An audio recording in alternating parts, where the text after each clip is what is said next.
कोई कोई बहुएं मायके से ये बात बांध कर ही आती हैं कि उन्हें ससुराल में ना तो बसना है और ना तो ससुराल को बसने देना है। ओहो, कब ये शादी की सारी रस्में खत्म होगी?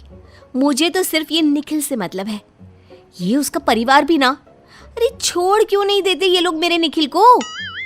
तभी वहां सासू माँ आ जाती है। अरे थक गई होगी ना बहू, जा जल्दी से कपड़े बदल ले। हाँ, अभी ना शादी के 2-4 दिन साड़ी पहनना, फिर सूट डाल देना। नीचे मेहमान है, जल्दी से आजा, मुंह दिखाई की रस्म शुरू ही होने वाली है।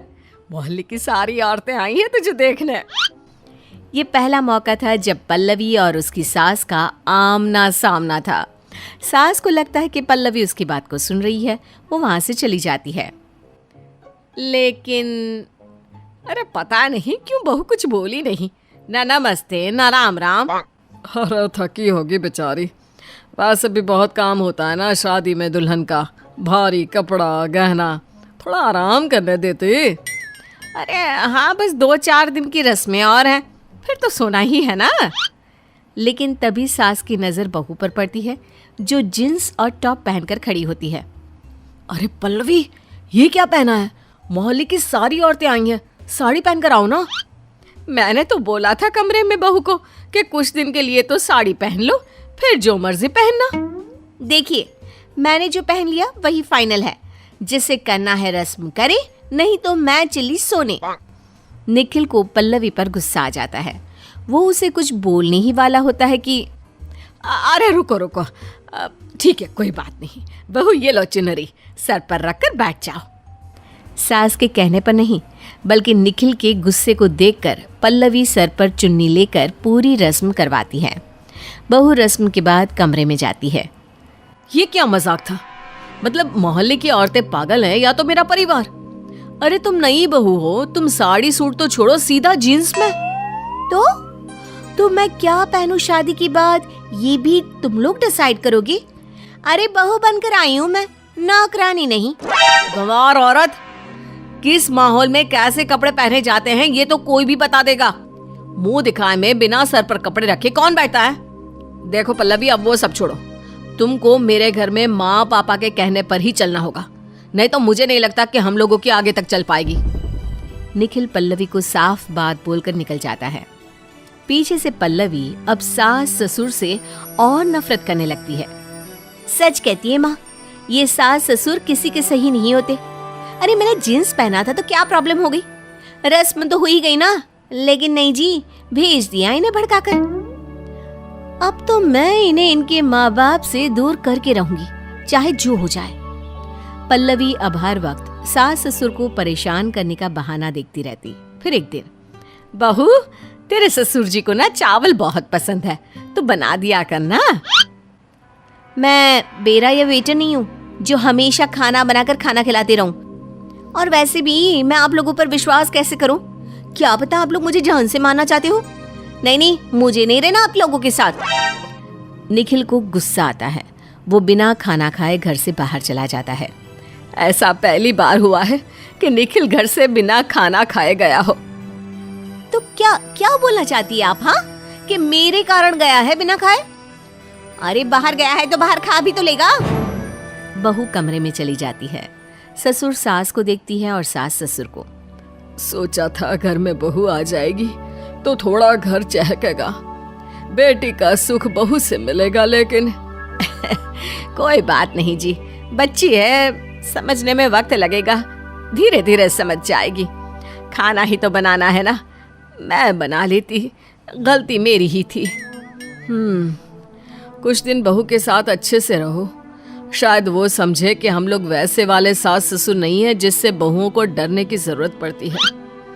सास अगली सुबह बहू को कमरे में चाय देने जाती है। बेटा चाय ले ले बेटा। देखिए, अगर आप सोच रही हो कि चाय लेकर आई हो तो मैं उठ जाऊंगी, गलत फहमी है आपकी। अरे किस बात की अकड़ है यार, क्या प्रॉब्लम है तुम्हें? माँ ने सिर्फ चाय दी थी, ये नहीं कहा कि सोकर उठ जाओ।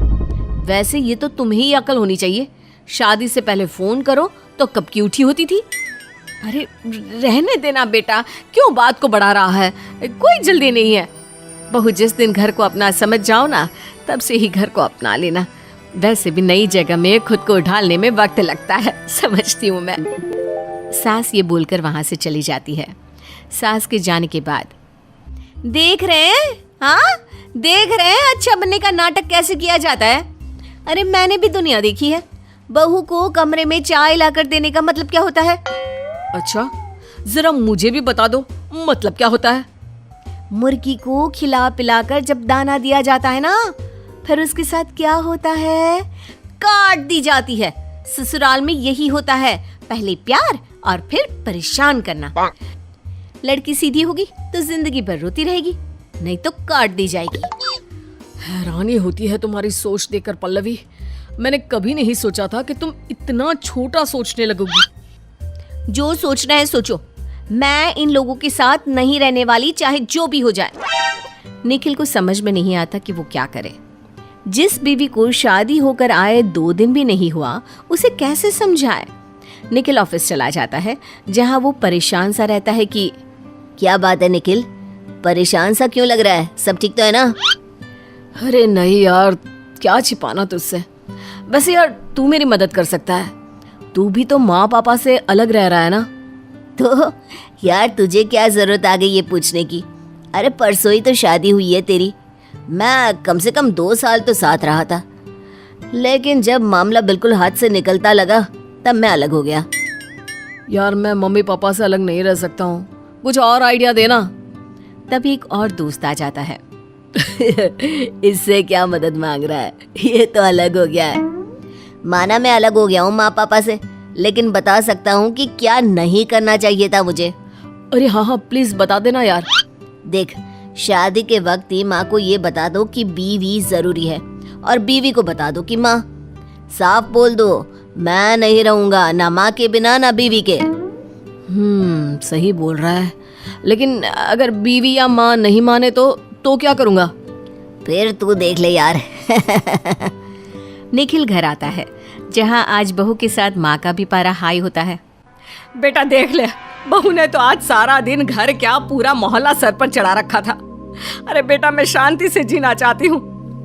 बेटा तू बीवी को लेकर चला जा, जहाँ वो बोले वहाँ चला जा। अब आई ना बढ़िया लाइन पर। कब से बोल रही थी, तब कान में जूं नहीं रहेंगी। मैं किसी भी हालत में ये घर और अपने माँ बाप नहीं छोड़ूंगा। और मैं नहीं रहूंगी इन लोगों के साथ। मैं भी अब इसके साथ नहीं रह सकती। मैं अपने घर में शांति से रहना चाहती हूँ। निखिल अंदर आता है और अपना सामान पैक करके निकलने लगता है। अरे मेरा सामान? मैं क्या जानू। वैसे भी माँ, तू मुझे अलग रखने के लिए तैयार है तो जा रहा हूँ मैं। और पल्लवी, शादी से पहले मैंने ये हमेशा कहा था कि मेरे लिए मेरे माँ पापा बहुत जरूरी है।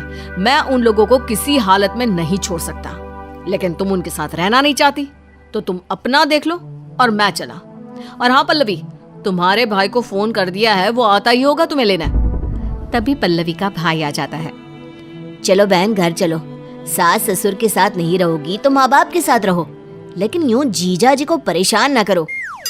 अब बहू को अकल आ जाती है कि इस तरह से तो वो ना घर की रहेगी ना ही घाट की। अब मैं तो मजाक कर रही थी, माफ करिए सासू माँ, पिताजी। ए जी वापस आ जाइए, अब मैं ठीक से रहूंगी, वादा करती हूँ। कामिनी अपने छोटे बेटे अंश के लिए अच्छे रिश्ते तलाश कर रही थी। अंश एक हाथ से अपाहिज था, इसलिए कोई भी उससे शादी करने के लिए तैयार नहीं था। अरे नहीं कामिनी बहन, आपका बेटा तो अपने काम भी ढंग से नहीं कर सकता। हम अपनी बेटी की शादी ऐसे लड़के से हरगिज नहीं करवा सकते। अब हमें माफ कीजिए, हम चलते हैं। इसी तरह अंश के लिए कई रिश्ते आए और लौट गए, लेकिन कोई भी अंश से शादी करने के लिए तैयार नहीं था। बेटा अंश, तू यूं उदास मत हो। देखना, तेरी माँ तेरे लिए इस शहर की सबसे खूबसूरत दुल्हन लाएगी। तू चिंता मत कर बेटा। कामिनी की बड़ी बहू निधि हमेशा अंश के अपाहिज होने का मजाक बनाती। एक दिन निधि ने कहा, देखना अब इस लूले की शादी कभी नहीं होगी। जब मैंने कहा मेरी चाची की लड़की प्रिया से इसकी शादी करा दूं, तब तो बड़े नखरे थे आप सबके। वो काली है, अनपढ़ है, अब तो इसके लिए कोई लूली लंगड़ी लड़की भी हाँ कर दे, वही बहुत है। बहू, अपनी जबान को थोड़ा लगाम दिया कर। देखना, मैं इसके लिए तुझसे भी कई गुना खूबसूरत लड़की ले आऊंगी, ये मेरा वादा है। निधि को अपनी खूबसूरती पर बहुत घमंड था। वो अपने आप को सबसे खूबसूरत और होशियार समझती थी, इसलिए वो सबको अपने काबू में रखना चाहती थी। वो घर के नौकरों पर अपना हुक्म चलाती और खुद आराम करती।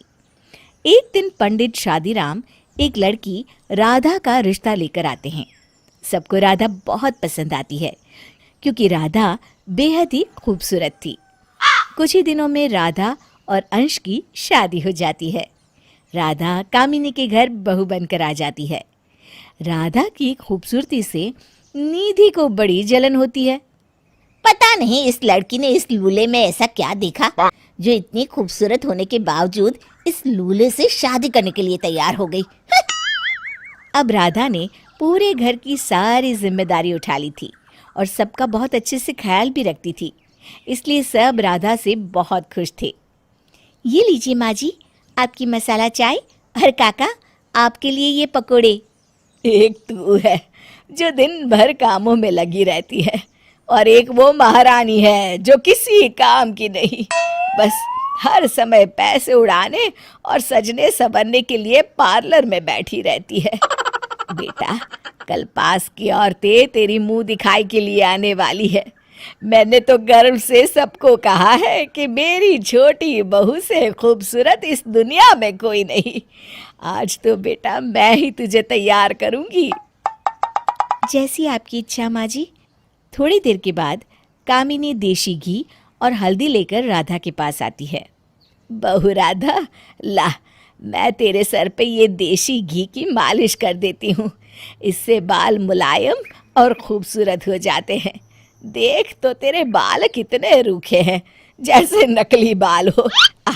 इधर आ, आज मैं तेरे सर की मालिश कर देती हूँ। बैठ बेटा। मालिश का नाम सुनकर राधा घबरा जाती है। वो माँ जी, मुझे कुछ काम है, मैं बाद में मालिश कर लूँगी। इतना कहकर राधा अपने कमरे में चली जाती है और अपने सर पर लगे विग को ठीक करने लगती है। तभी निधि राधा को देख लेती है। Oh my God! अच्छा, तो असल में ये महारानी गंजी है और विग लगाकर सबको बेवकूफ बना रही है। कल मुंह दिखाए के समय अब मैं इसका भांडा फोड़ दूंगी। अगले दिन सब औरतें राधा की मुंह दिखाई के लिए कामिनी के घर आती हैं। तब निधि अपनी चाल चलती है। अरे राधा, तू अभी तक तैयार नहीं हुई? अरे ये साड़ी कैसी पहनी है? ला, मैं पिन लगा देती हूँ।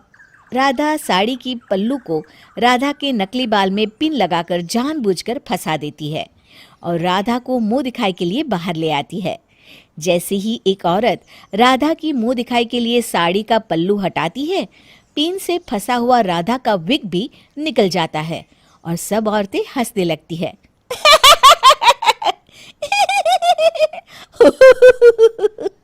हाय दया, ये तो टकली है, इसके तो बाल ही नहीं। कामिनी बहन, तुमने तो कहा था कि तुमने अपने बेटे के लिए हूर की परी ढूंढी है, लेकिन ये महारानी तो गंजी निकली।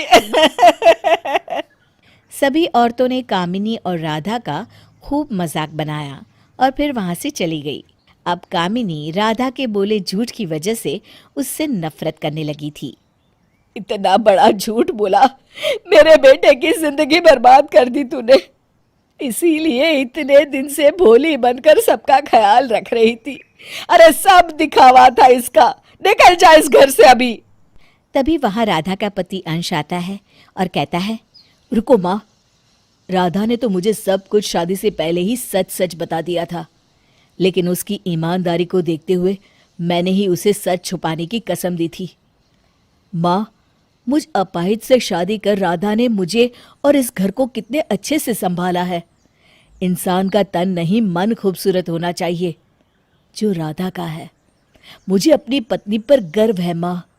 अंश की बातें सुनकर कामिनी और निधि को अपनी भूल का एहसास होता है और वो राधा से माफी मांगकर दोबारा खुशी खुशी एक साथ रहने लगते हैं। सरला ने एक दिन अपनी तीनों बहुओं को अपने कमरे में बुलाया। सासू माँ, आपने हमें बुलाया? इस रविवार को हमें चंपा मौसी के लड़के की शादी में जाना है। तुम सब वहाँ पहली बार जा रही हो, तो मैंने सोचा कि अपने कुछ जेवर तुम सबको दे दूँ वहाँ पहनने के लिए। अरे वाह सासू माँ, आपके पास तो बहुत अच्छा कलेक्शन है ज्वेलरी का। अब तो ये सब तुम लोग ही पहनो, मेरी बूढ़ी गर्दन पर तो अब ये अच्छे लगेंगे नहीं। ये लो बहू, ये तुम तीनों के लिए। तीनों बहुएं अपने अपने डब्बे खोलती हैं तो उन्हें बहुत ही सुंदर हार के सेट मिलते हैं। वे तीनों खुश हो जाती हैं। तब तीसरी बहू बोल पड़ती है, ये तो बहुत सुंदर है सासू माँ, आपका बहुत बहुत धन्यवाद। बस अब तुम लोग इन्हें अच्छे से संभाल के रखना। हाँ जी सासू माँ, जी सासू माँ, जी सासू माँ।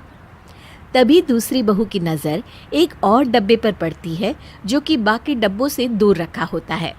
सासू माँ, वो उस डब्बे में क्या है? सरला डब्बा देखती है। ओ ये तो बहू मेरी सास ने मुझे दिया था, वो हार है। आपकी सासू माँ ने? तब तो बहुत कीमती होगा ना सासू माँ? हाँ है तो, रुको मैं दिखाती हूँ। सरला अपनी सासू माँ का दिया हार वाला डब्बा खोलती है और तीनों बहुओं की नज़र उस हार से हटती ही नहीं। उन्हें अपने हाथों में पकड़े हुए हार उस हार के सामने फीके लगने लगते हैं। ये कितना सुंदर हार है। हाँ, और जरा हार का साइज तो देखो, जो इसे एक बार पहन ले उस पर से तो नजर हटे ही ना। सरला डब्बा बंद करके रख देती है और तीनों बहुएं वहां से चली जाती हैं। पर तीनों के मन से वो पुश्तैनी हार की तस्वीर नहीं जा रही होती। तीनों अपने अपने कमरे में उस हार के ही सपने देख रही होती है। काश वो हार मुझे मिल जाए शादी में पहनने के लिए, सब मुझे ही देखेंगे। मेरा तो रुतबा ही अलग होगा, मेरी दोनों देवरानियां तो देखती ही रह जाएगी। मैं तो मेरी दोनों जिठानियों से इतनी सुंदर हूँ और वो हार मुझे शादी में पहनने को मिल जाएगा तो मज़ा आ जाएगा। तीनों बहुएं उस हार को पहनने के सपने देखने लगती हैं, पर समस्या ये थी कि उस हार को अपनी सास से कैसे मांगा जाए। सासू माँ मेरा कहा नहीं टालेगी, वैसे भी मैं घर की बड़ी बहू हूँ। अगर मैं सासू माँ की खूब सेवा करूँ और उन्हें खुश कर दूँ, तब तो वो हार मेरा। सासू माँ के लिए खूब अच्छे अच्छे पकवान बनाऊंगी, तब तो सासू माँ मुझसे खुश हो जाएंगी और तब मैं उनसे वो हार भी मांग सकती हूँ। अगले दिन सरला अपने कमरे से बाहर आती है तो देखती है कि घर बहुत ही ज़्यादा साफ हुआ है। हर चीज़ अपनी जगह पर रखी है, कोने कोने की सफाई हुई है। अरे वाह, घर की इतनी सफाई, कितना अच्छा लग रहा है घर। मम्मी जी, वो मैंने ही सफाई की है घर की। सुबह जल्दी उठ गई थी, सफाई की, पूजा करी और घर में आरती की, धूप बत्ती करके पूरे घर में फैलाई। ये लीजिए मम्मी जी, आरती आप भी लीजिए। अरे वाह बहू वाह। सरला अपनी तीसरी बहू से खुश हो जाती है। तभी पहली बहू आती है दवाई लेकर। माँ जी, ये लीजिए आपकी सुबह की दवाई। आपको खाली पेट खानी होती है ना? अरे हाँ, ये तो मैं भूल ही जाती हूँ रोज। आप चिंता मत कीजिए, अब से मैं आपका पूरा ख्याल रखूंगी। रोज आपको ये दवाई खिलाने की जिम्मेदारी मेरी। सरला दवाई लेकर कुछ देर बाद नाश्ते के टेबल पर बैठती है तो देखती है कि उसकी मनपसंद साबूदाने की खिचड़ी बनी है। अरे वाह, साबूदाने की खिचड़ी, कितना वक्त हो गया खाए हुए। सासू माँ, ये मैंने बनाई है आपके लिए। मुझे पता है कि आपको साबूदाने की खिचड़ी बहुत पसंद है। तीनों बहुएं खाने की टेबल पर एक दूसरे की तरफ देखकर यही सोच रही होती है कि ये सब हार की वजह से ही अपनी सास की खुशामद कर रही हैं। ओहो, घर की सफाई हो रही है, माँ जी का मनपसंद खाना बनाया जा रहा है, सब हार के लिए। कोई बात नहीं, जीत तो मेरी ही होगी, वो हार तो मुझे ही मिलेगा। इतनी सेवा करूंगी माँ जी की कि बस। पहली बहू अपनी सास को पानी देती है। माँ जी, पानी पीजिए, वरना धसका लग जाता है ना आपको। मैं कितनी किस्मत वाली हूँ कि मुझे इतनी अच्छी बहुएं मिली है। मेरी कितनी सेवा कर रही हैं और मेरे घर का कितना अच्छे से ख्याल भी रख रही हैं। तीनों मुस्कुराने लगती हैं। बस फिर क्या था, तीनों बहुएं दिन भर अपनी सास को खुश करने में लग जाती है। एक दिन सरला को मार्केट जाना होता है। चलिए माँ जी, मैं चलती हूँ आपके साथ। नहीं नहीं, सासू माँ के साथ तो मैं जाऊंगी। नहीं, मम्मी जी को मैं मार्केट लेकर जाऊंगी। वो तीनों लड़ने लगती हैं। देखो तुम दोनों, मैं जानती हूँ कि इतनी सेवा क्यों करी जा रही है माँ की। आप जानती हैं तो हम जैसे कि बेवकूफ हैं? हाँ, मुझे भी पता है कि आप दोनों ये सब वो पुश्तैनी हार के लिए कर रही हैं। वो हार तो मुझे ही मिलेगा, मैं बड़ी बहू हूँ इस घर की। वो तीनों लड़ रही होती है और सरला समझ जाती है कि ये सब सेवा हार के लिए हो रही थी। हार? तुम तीनों बहुएं उस पुश्तैनी हार के लिए मेरी इतनी सेवा कर रही थी, मतलब ये सब दिखावा था? तीनों बहुएं चुप हो जाती है। नहीं माँ जी, वो तो बस। क्या वो तो बस? मैंने सब सुना है। तुम तीनों की सारी बातें सुन ली।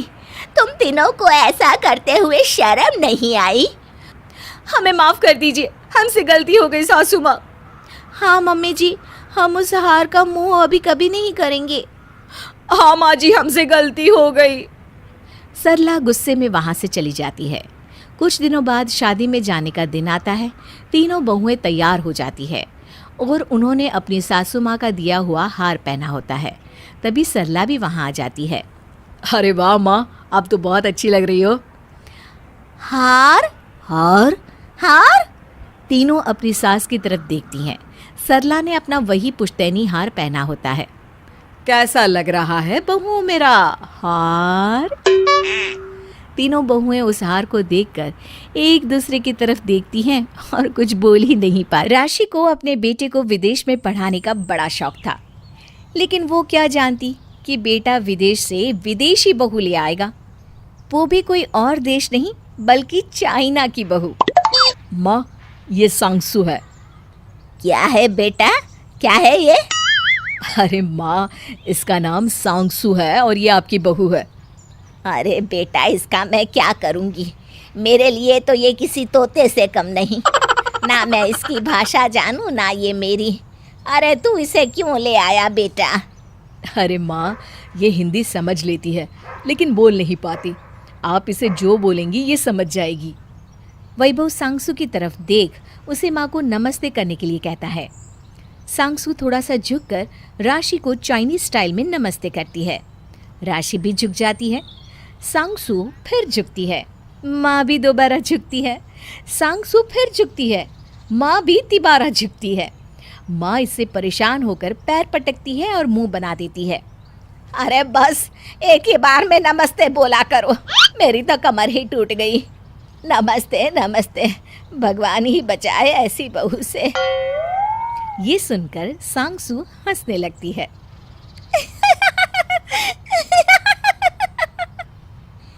अगले दिन राशि खाने में रोटी बनाती है और सांगसू और वैभव को खाने को देती है, लेकिन तभी सांगसू खाना देखकर मुंह बनाने लगती है। वो वैभव की ओर इशारा कर उसे दीवार पर चल रही छिपकली दिखाती है। ओके ओके डार्लिंग, माँ ये कल तुम्हारे लिए बना देगी, ठीक है? आज तुम ये रोटी खा लो। अरे वैभव, क्या बना दूंगी है? बता, बहू क्या खाती है, क्या पसंद है उसे? माँ, तुम्हारी बहू बोल रही है कि उसे छिपकली खानी है। चाइना में तो ये लोग छिपकली बहुत ही चाव से खाते हैं। तभी सांगसू वैभव के कान में कुछ कहती है। माँ ये बोल रही है कि इसने कभी इतनी फ्रेश छिपकली नहीं खाई है। वैभव की माँ ये सुनकर सर पकड़ लेती है। अरे बेटा, ये क्या बोल रहा है? छिपकली भी कोई खाने की चीज है? और हाँ, मेरे घर की रसोई में ये सब नहीं बनेगा। वैसे और क्या शौक है बहू को, ये भी बता दे। कुछ नहीं माँ, ऐसे तो कोई शौक नहीं है सांगसू को, बस खाने पीने की शौकीन है। अगले दिन पूरे पड़ोस में बात फैल जाती है कि राशि की बहू चाइनीज है। फिर क्या था, मोहल्ले की औरतें इकट्ठा होकर आ जाती है राशि के घर और उससे कहती है, अरे बहन राशि, सुना है बहू लाई हो, और वो भी चाइनीज।